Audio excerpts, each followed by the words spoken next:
Ναι, καλησπέρα. Γεια σας. Τι είδους πληροφορίες διάτε? Τι είπατε? Χτύπησα τον αριθμό και είπατε μου πληροφορίες Ρεβέκκα.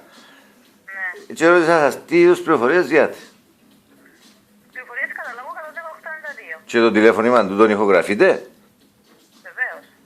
Γιατί το ηχογραφείτε δηλαδή? Να απαγορεύεται, ας πούμε μπορεί να μην δέχομαι εγώ να ηχογραφείτε.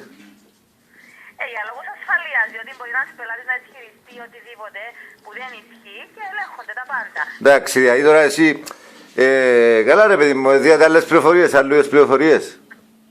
Εκτός από το προφέρεις καταλόγου, όχι.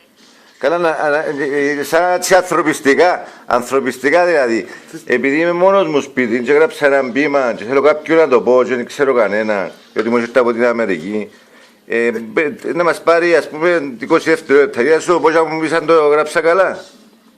Εντάξει, να δείτε, εδώ είναι η δουλειά μου. Δεν είμαι εδώ για να ακούω τα ποίηματα του κόσμου και να κρίνω. Καλά, τόση ώρα να μιλούμε τώρα. Μιλώ σου ως το 2 μετρήσεις να το δικαιώσω. Και αν μου πεις αν είναι καλό ή όχι, να κλείσω. Μα δεν είμαι η αρμόδια. Πας στο τηλέφωνο στη Ρέμι Δρούτσα που είναι στιχουργό, θα με βοηθήσει. Ποια να τα πιάσω? Τη Ρέμι Δρούτσα, τη στιχουργό. Όχι, ξέρεις το τηλέφωνο του Μουρατίδη.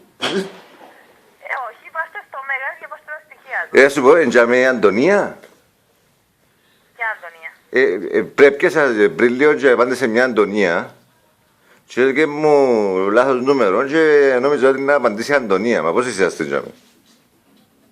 Δεν δίκαιο να δίνω πληροφορίες για τους συναδέλφους.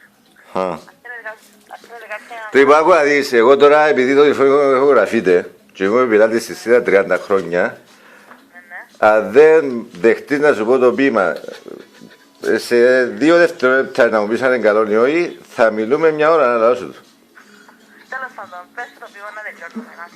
Εδώ στον ίσκιο μου από κάτω ήρθε ο Χριστός να αναπαυτεί και ακούστηκε γλυκ. Κλείσε μπαστό!